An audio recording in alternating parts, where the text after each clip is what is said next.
Now, Dominic Ongwen was taken about the age of 10. That is in the latency phase. It is possible, I think his father was a school teacher, that he's had a positive role model in his father. But the atrocities that he was subjected to by sitting on the bodies of people that they had killed or rolling in their blood or etc., okay, would have eradicated all signs of conscience.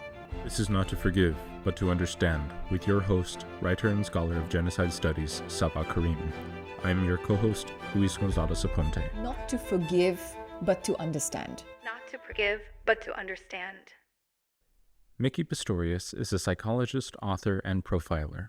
She initiated the Investigative Psychology Unit in the South African Police Service in 1994 and profiled more than 30 serial killers.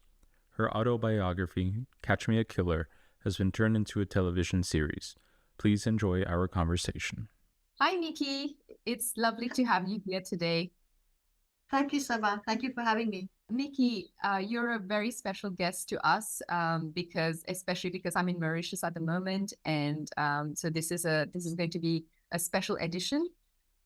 You are very special as a person too. I think what interests all of us today, I'm sure our audience is very interested in finding out what I'm also very curious about, which is what are the commonalities between your area and our area of study, which is you are an established serial killer hunter, the first in South Africa, and you did your PhD based on that, and you went into the depths of Freudian psychology to basically extract the theories that you then put into practice in your workplace.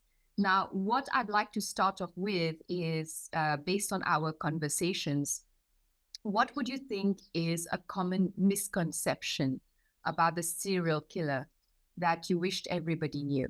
Sabah, I thank you for the question, because I think one of the myths that we need to debunk is in television series and in movies and often in books, more in the fictional, serial killers are depicted as these Marvel comic book superheroes, which they are definitely not, and they are often depicted as alienated or extremely over-organized, etc.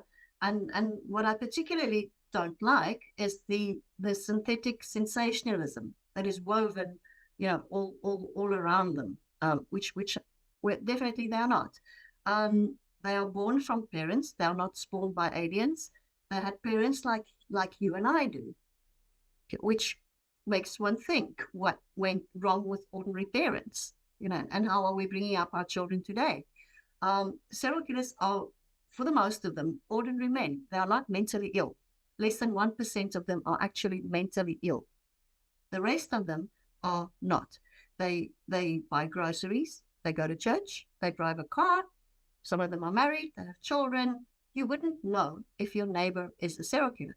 And that is the problem that I have with them being depicted as these super ultra heroes or epitome of evil, because they're not. And as long as that is out there, people will fail to recognize that their neighbor could be a serial killer. We've just had the case in Nairobi, where alleged serial killer was Collins Kalusha, and just been arrested last week in June. And his neighbor said, but they just never knew that it could be him. And that's often the reaction that you get. Neighbors and family cannot believe that this is actually the serial killer. So that's something I'd like to debunk. They are very ordinary people that do horrible things. I think it's great that you point this out because, as I mentioned earlier, this is something similar in genocide studies, where in profiling, in actually getting to the depths of who the typical perpetrator is, we realize that the perpetrator is ordinary and he's just like you and me. So the psychological distancing that we do in terms of, saying that a perpetrator or a criminal is different from us, we even currently in the news, we treat Netanyahu as being purely evil, or we say he's a psychopath and, he's satanic. these words actually don't do us any benefit. They do express our emotions and what we feel about what's going on, but in a way, when we use these adjectives and labels, we tend to make that person look extraordinary when in fact he is very ordinary. Even the labor of satanic. Yeah, I mean, not all of them are Satanists. Some of the serial killers that I've worked with were Methodist priests, Methodist ministers. So definitely not. They and it's just a little bit too easy to say the devil made me do it. I've written several articles about that, so it's definitely not a case of getting away with the devil made me do it. Definitely not that. Evil is something we can discuss about, but not evil. There's no label. Okay, even psychopaths. Not all serial killers are psychopaths, and not all psychopaths are serial killers. Those are just personality disorders. Some of them do have personality disorders like schizoid personality or borderline, etc., but not all of them. So we have to be very careful to label them just with a psychological diagnosis, or even like satanic or vampire or etc. That belongs to fiction. It has nothing to do with reality. Absolutely. And I think the other question I have is, I think our audience would also be puzzled at this point and in wondering, what's the connection between, serial killing and genocide?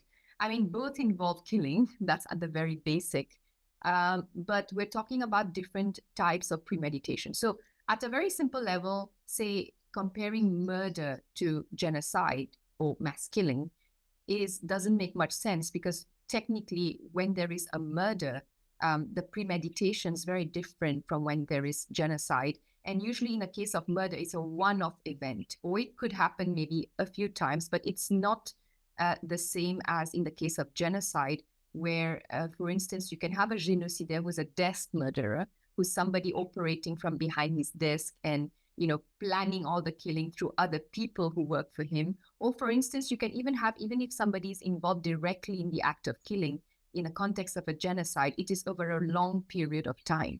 And that's the reason why there's been this resistance to introduce anything that we have learned about murder in the context of criminology, in the context of genocide. But here, I'm just wondering, off the top of my head, do you think, as a person working in that field of, understanding the serial killer, do you think that we can have maybe a serial killer being introduced in the context of genocide, and one of the types of genocidaire we have out there? Because we've so far profiled different types of genocidaire with different motives. Could there be a serial killer, or with somebody with those tendencies, who slips into that whole pool of the different types of perpetrators we have singled out so far? I think let's start with what they have in common. Well, as you said, the obvious, they kill. All right.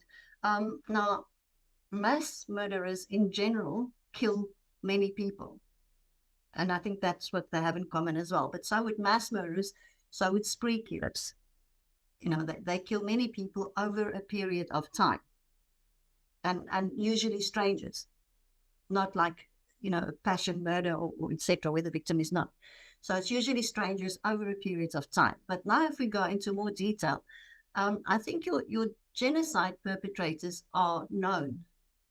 We know who they are. Even a mass murderer, that is an event within certain hours, like somebody going to a school shooting, that would be a mass murderer, and it's one time, but multiple murders. A spree killer could be over a period of time, but they're also known.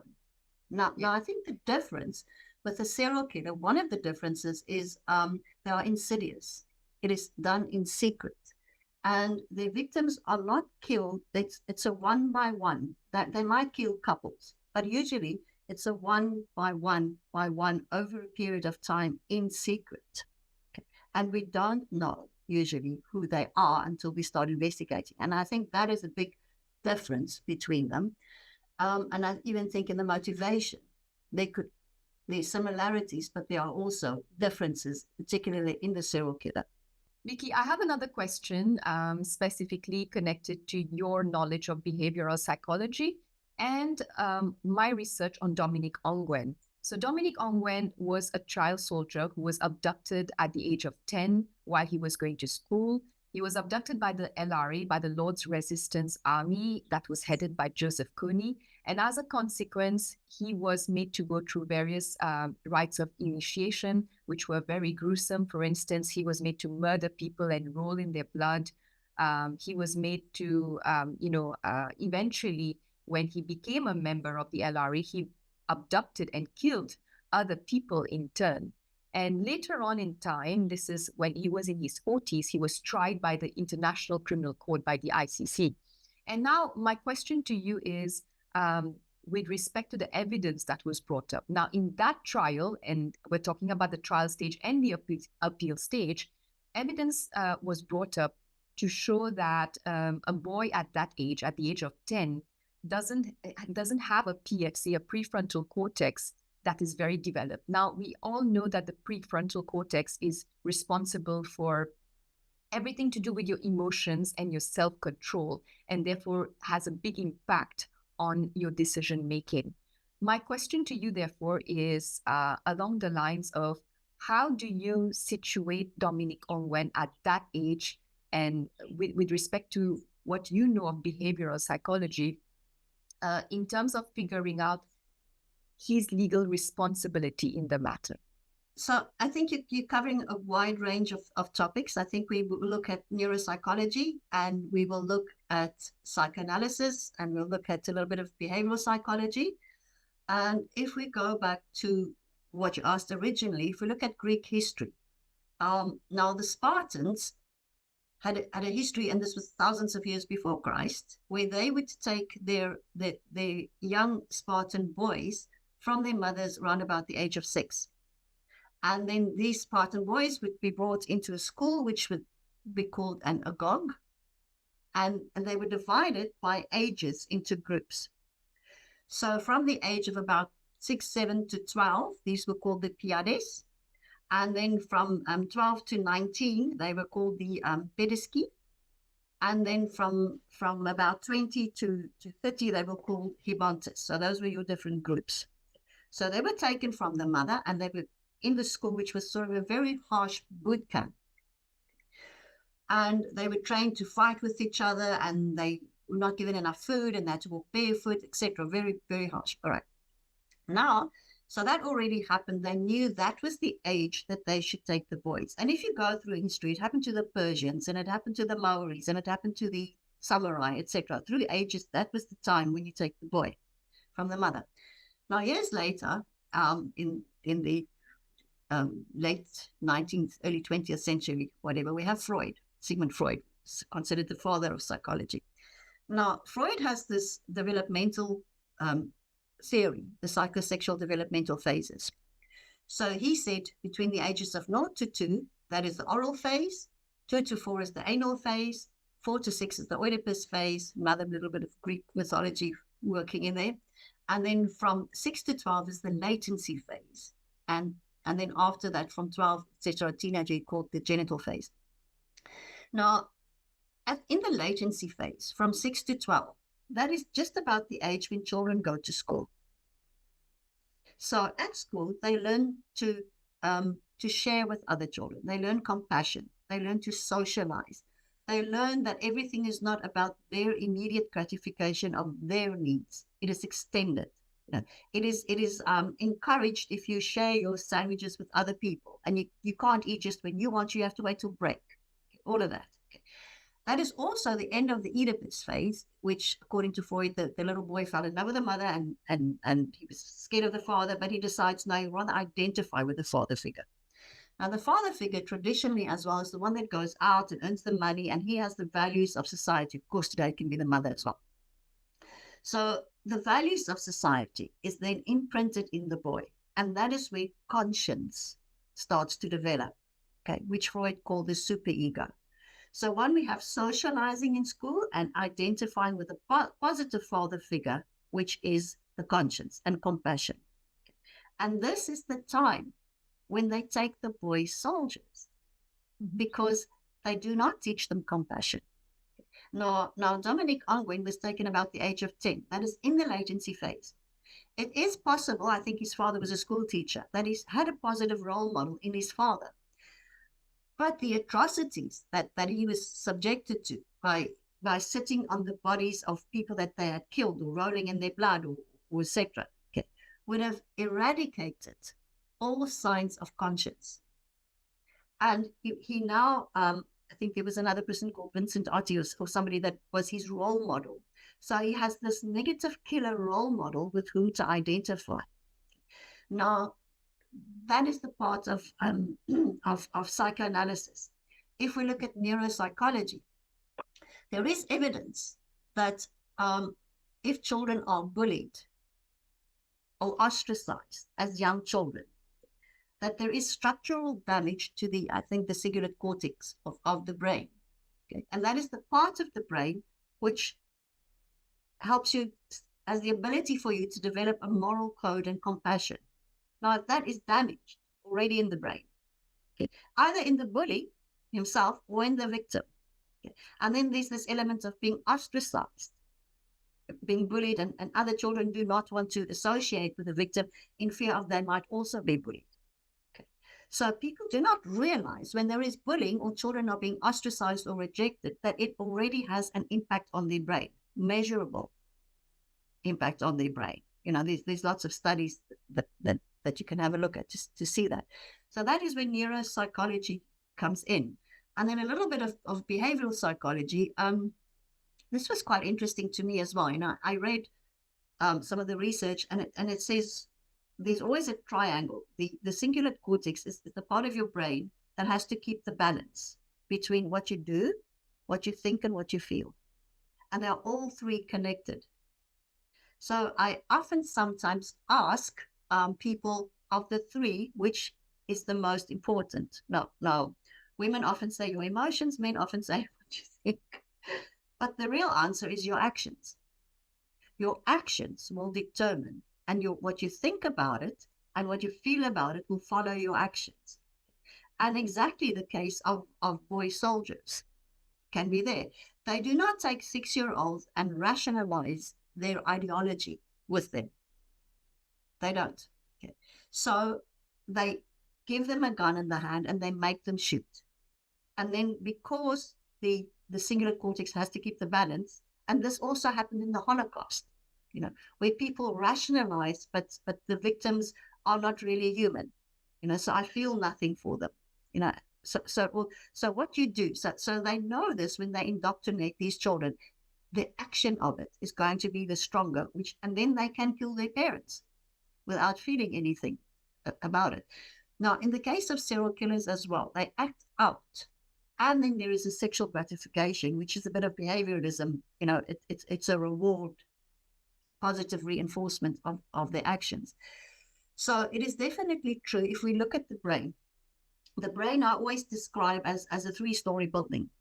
So you're in your cellar, you would have your generators and your lift operators and etc. Even big machinery that has to do with movement. So that is the medulla and the pons in your reptile brain.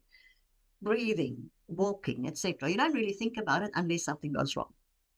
And then in the middle of your brain, if you should open it up, don't do that, it's messy. If you should open up your brain, the limbic system in the middle, okay, there you have different functions as well. Now, one of that is the amygdala, which is your emotional center. You have the hippocampus, which is more or less for memory. The thalamus, which is your senses. You know, the hypothalamus is hormones. That is all there. And then your top brain, that is your executive brain. That is the your prefrontal cortex. Now, in your prefrontal cortex, you also have different offices. Okay. You have your orbital prefrontal cortex, which could be your risk evaluator. This is determining long-term consequences. Okay. The medial prefrontal cortex is your PRO. How do I compare with other people, or your self-image? Now, the self-image of the company. Then you have the dorsal prefrontal cortex, which is your chief CEO. Now, as with a child, Freud said all children are born with an id. Okay? Your id is your impulses and your basic instincts, and it's like a baby. It wants them gratified now and immediately, and it is pleasure-driven. Round about, and it cannot communicate, cannot talk. Okay, like a baby. Around about the age of 2, children can develop and they can start moving. Now your middle brain, your limbic system, and what he called the ego, the adult part, is starting. You differentiate yourself from your parents. You start walking. You have your own personality is forming. Okay. Then around about the age of 6, now remember your ego can mature all through your life. Okay. And believe me, we can still have matures that are very immature adults, as we both know. But in any case, it develops. And then your super egos, that is your conscience. That sort of develops, as I said, by the age of 6. That is your parent who says no to everything. Okay.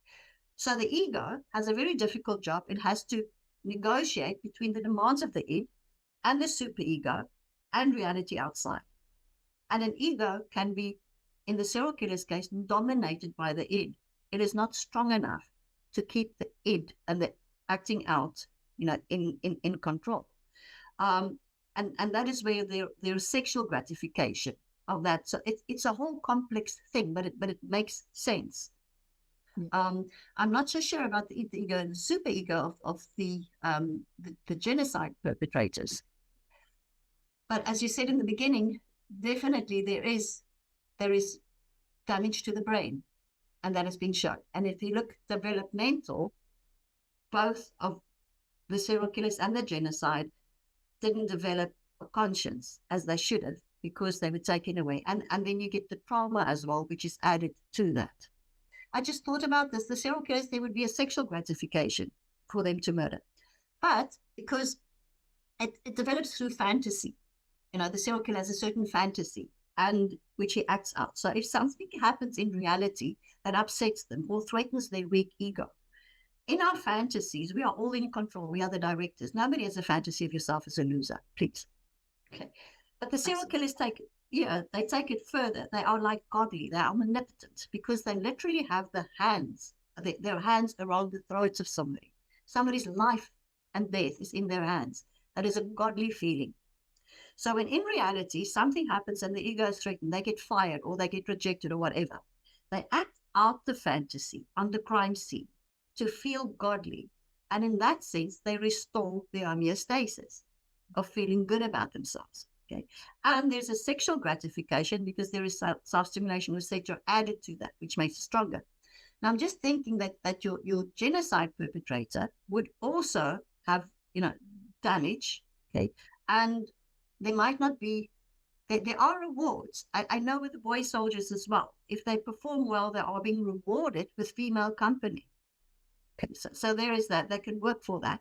Also, as they move up the ranks and they get higher ranks, there is a reward. There is a social reward. People are looking up to them. So their horrific atrocities are being rewarded socially. That the reward circuitry actually is very much pegged to all the actions that they do. And in a way, it greatly explains how they become more intense in their actions over time. But I think you've also pointed out something that I find very useful to the study of genocide, where, you spoke about the distinctions between thinking, doing, and feeling.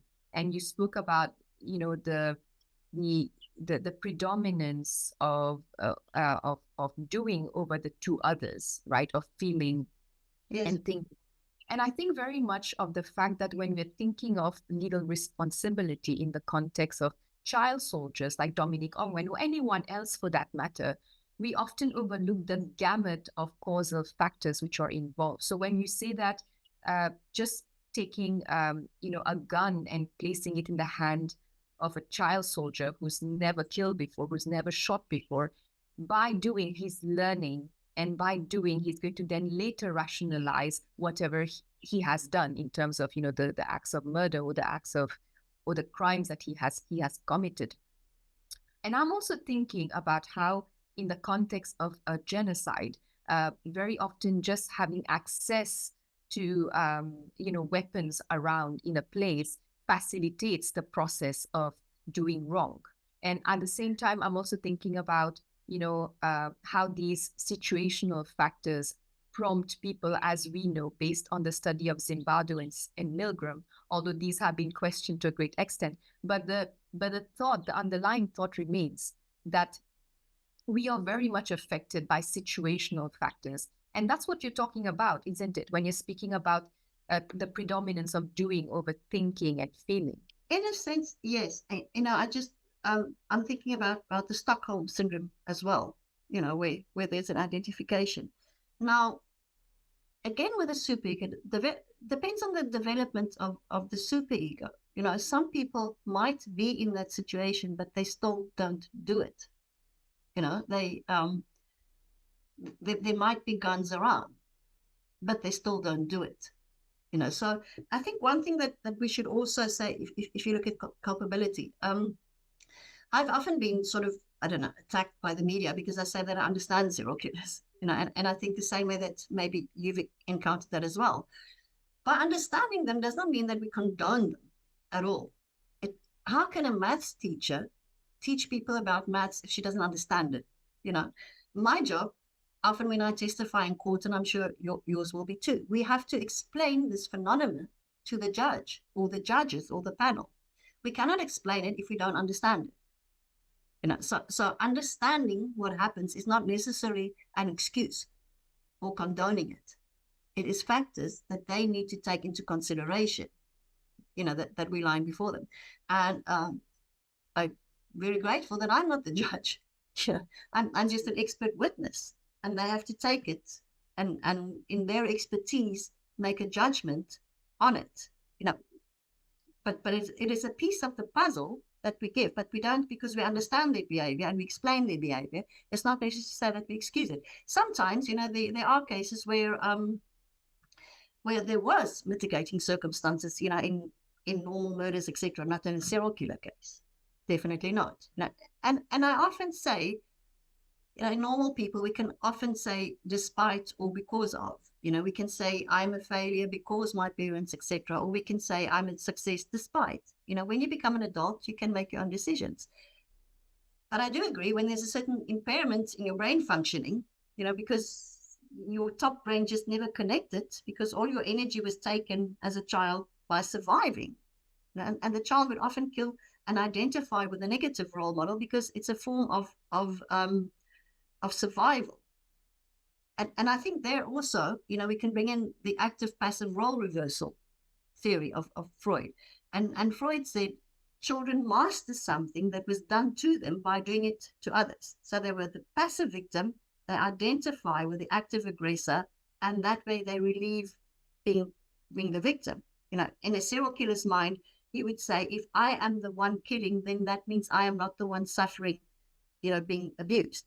Now a case there was Stuart Wilkin, who was a South African serial killer. He's in prison at the moment. He was also a cannibal and etc. Now he killed sex workers and he also killed little boys like himself. Okay, so he even went back and committed necrophilia with the bodies of these little boys, and they represented himself. So he was there reenacting. He also killed his own daughter. But he was reenacting, sodomizing the boys, what was done to him in order to master it. Mm-hmm. Now, interestingly, when he was incarcerated, the prison authorities called me because he was hallucinating terribly, and they asked me, he called for me.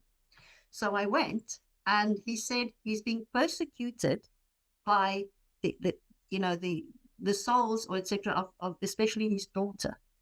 So now when he's in a cell and he doesn't have access to victims, okay, he's again reverted back to the role of the passive, the passive victim. So that's just interesting to me how that can happen. So culpability, I'm not a legal, that's luckily up to the judges for them in their expertise and their wisdom to decide. I'm just there to testify and to give them more information on a very complex topic.